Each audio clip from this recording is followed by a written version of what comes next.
صلو علی الحبیب صلی اللہ تعالی علیہ وآلہ وسلم۔ انوکھی سزا۔ حضرت سیدنا جنید بغدادی علیہ رحمۃ اللہ علیہ فرماتے ہیں، ابن القریبہ علیہ رحمۃ اللہ کہتے ہیں کہ ایک بار مجھے احتلام ہو گیا، میں نے ارادہ کیا کہ اسی وقت غسل کر لوں، چونکہ سخت سردی کی رات تھی۔ نفس نے سستی کی اور مشورہ دیا، ابھی کافی رات باقی ہے، اتنی جلدی بھی کیا ہے، صبح اطمینان سے غسل کر لینا۔ میں نے فوراً نفس کو انوکھی سزا دینے کے لیے قسم کھائی کہ اسی وقت کپڑوں سمیت نہاؤں گا اور نہانے کے بعد کپڑے نچوڑوں گا بھی نہیں، اور ان کو اپنے بدن ہی پر خشک کروں گا۔ چنانچہ میں نے ایسا ہی کیا۔ واقعی جو اللہ کے کام میں ڈھیل کرے، ایسے سرکش نفس کی یہی سزا ہے۔ اللہ کی ان پر رحمت ہو اور ان کے صدقے ہماری مغفرت ہو، آمین۔ صلو علی الحبیب صلی اللہ تعالی علی محمد صلی اللہ علیہ وآلہ وسلم۔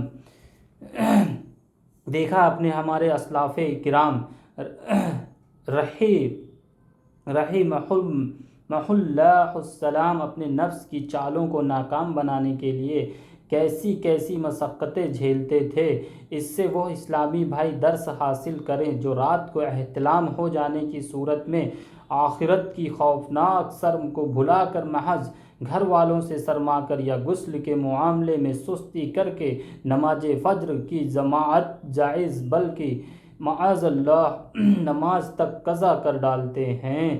جب کبھی غسل فرض ہو جائے تو نماز کا وقت آ جانے پر فوراً غسل کر لینا چاہیے۔ حدیث پاک میں آتا ہے، فرشتے اس گھر میں داخل نہیں ہوتے جس گھر میں تصویر اور کتا اور جنب یعنی جس پر جماع یا احتلام یا شہوت کے ساتھ منی خارج ہونے کی وجہ سے غسل فرض ہو گیا ہو۔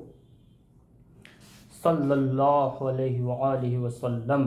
غسل کا طریقہ: بغیر زبان ہلائے دل میں اس طرح نیت کیجیے کہ میں پاکی حاصل کرنے کے لیے غسل کرتا ہوں۔ پہلے دونوں ہاتھ پاؤں تک 3 بار دھوئیے، پھر استنجا کی جگہ دھوئیے، خواہ نجاست ہو یا نہ ہو۔ پھر جسم پر اگر کہیں نجاست ہو تو اس کو دور کیجیے، پھر نماز کا سا وضو کیجیے مگر پاؤں نہ دھوئیے۔ ہاں، اگر چوکی وغیرہ پر غسل کر رہے ہوں تو پاؤں بھی دھو لیجیے۔ پھر بدن پر تیل کی طرح پانی چپڑ لیجیے، خصوصاً سردیوں میں اس طرح صابن بھی لگا سکتے ہیں۔ پھر تین بار سیدھے کندھے پر پانی بہائیے، پھر 3 بار الٹے کندھے پر، پھر سر پر اور تمام بدن پر 3 بار غسل کی جگہ سے الگ ہو جائیے۔ اگر وضو کرنے میں پاؤں نہیں دھوئے تو اب پاؤں دھو لیجیے۔ نہانے میں قبلہ رخ نہ ہو، تمام بدن پر ہاتھ پھیر کر مل کر نہائیے۔ ایسی جگہ نہانا جہاں کسی کی نظر نہ پڑے۔ اگر یہ ممکن نہ ہو تو مرد اپنا ستر ناف سے لے کر دونوں گھٹنوں سمیت کسی موٹے کپڑے سے چھپا لے۔ موٹا کپڑا نہ ہو تو حسب ضرورت 2 یا 3 کپڑے لپیٹ لے، کیونکہ باریک کپڑا ہوگا تو پانی سے بدن پر چپک جائے گا اور گھٹنوں یا رانوں وغیرہ کی رنگت ظاہر ہوگی۔ عورت کو تو اور بھی زیادہ احتیاط کی حاجت ہے۔ دوران غسل کسی قسم کی گفتگو مت کیجیے، کوئی دعا بھی نہ پڑھیے۔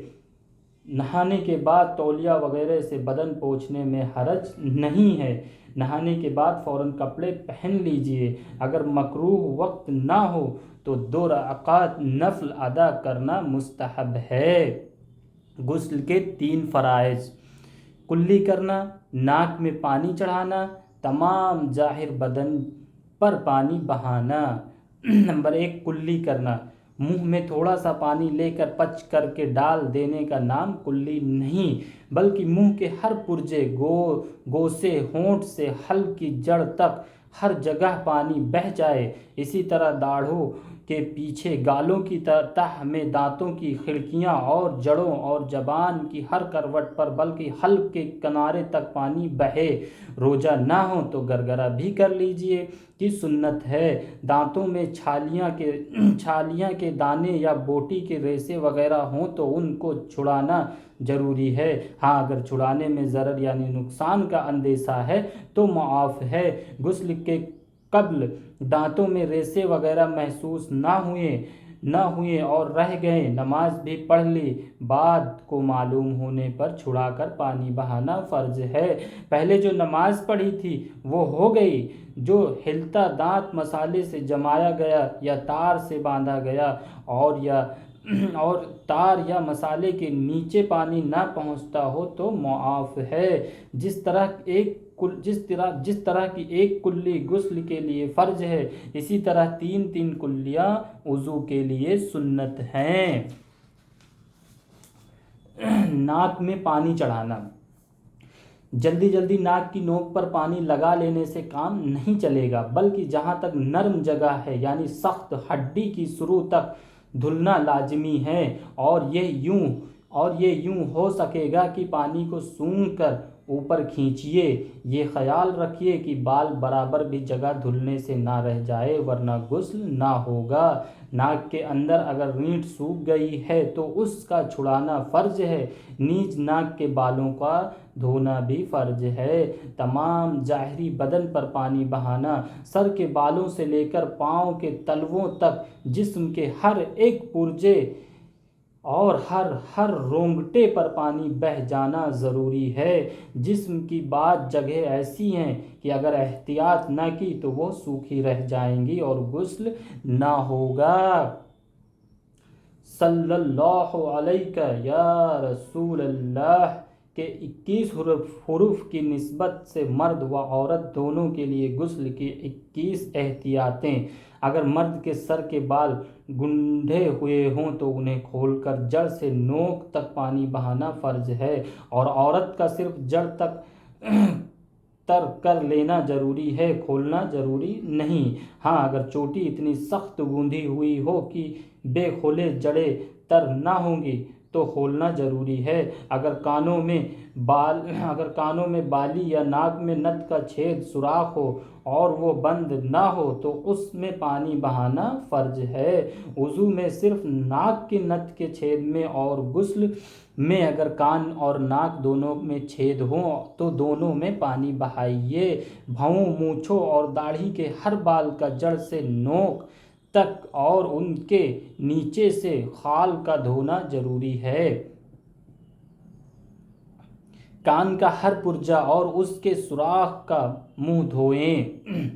کانوں کے پیچھے کے بال ہٹا کر پانی بہائیں۔ ٹھوڑی اور گلے کا جوڑ کی منہ اٹھائے بغیر نہ دھلے گا۔ ہاتھوں کو اچھی طرح اٹھا کر بغلیں دھوئیں۔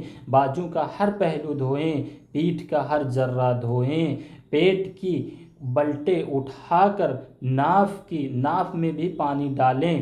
اگر پانی بہنے میں شک ہو تو ناف میں انگلی ڈال کر دھوئیں۔ جسم کا ہر رونگٹا جڑ سے ناک تک دھوئیں۔ ران اور پیڈو ناف کے نیچے کے حصے کا جوڑ دھوئیں۔ جب بیٹھ کر نہائیں تو ران اور پنڈلی کے جوڑ پر بھی پانی بہانا یاد رکھیں۔ دونوں سرین کے ملنے کی جگہ کا خیال رکھیں، خصوصاً جب کھڑے ہو کر نہائیں۔ رانوں کی گولائی اور پنڈلیوں کی کروٹوں پر پانی بہائیں۔ ذکر و انثیین یعنی فوطوں کی نچلی سطح جوڑ تک اور انثیین کے نیچے کی جگہ جڑ تک دھوئیں۔ جس کا ختنہ نہ ہوا وہ اگر خال چڑھ سکتی ہو تو چڑھا کر دھوئیں اور خال کے اندر پانی چڑھائیں۔ صلو علی الحبیب صلی اللہ علی محمد صلی اللہ علیہ وآلہ وسلم۔